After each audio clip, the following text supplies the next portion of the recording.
The story keeps changing in Wonder Woman Rebirth issue 1. So as with the other Rebirth one-shots, this issue sort of sets the stage for Diana's adventures leading into Rebirth and whatever's going to happen after. And I gotta say, it was a really good jumping on point. I stopped reading Wonder Woman a while back just after David Finch and his wife took over for the book because it started getting really terrible and everything, and this looks to sort of right that, I guess. It's not really following the whole storyline that was going on in that book, it's more following the storyline that was going on in Justice League, where Diana learned that Steve Trevor wasn't the first man on Themyscira and that she has a brother. This looks to be like her trying to figure out what is going on, since this issue looks really cool. She actually uses her lasso of truth on herself to try and find out who she is. Because the thing with this comic is, she keeps saying the story is always changing. And that's how it has been with Wonder Woman. Like, first there was her New 52 origin, and then they changed that in the next story arc, and then it changed again. So, you know, the story keeps changing, and it's shown in this. And what I thought was really cool is that she's actually starting to remember her old pre-Flashpoint life, since when she uses the whip,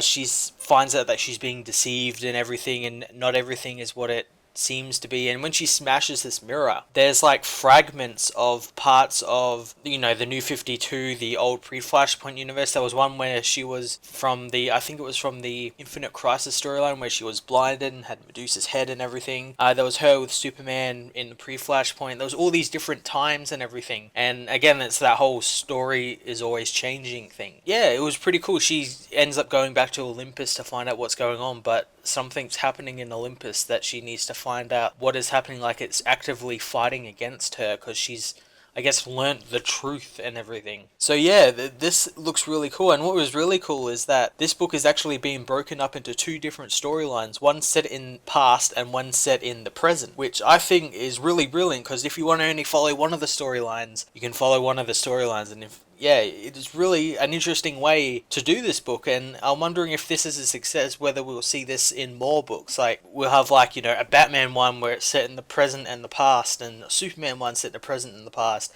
I think that'd be really cool. It's a really intriguing way to do this book. I'm really excited for this book, and it's given me a new hope for Wonder Woman, and hope she has a decent book going into Rebirth. I'm gonna give this book a 9 out of 10.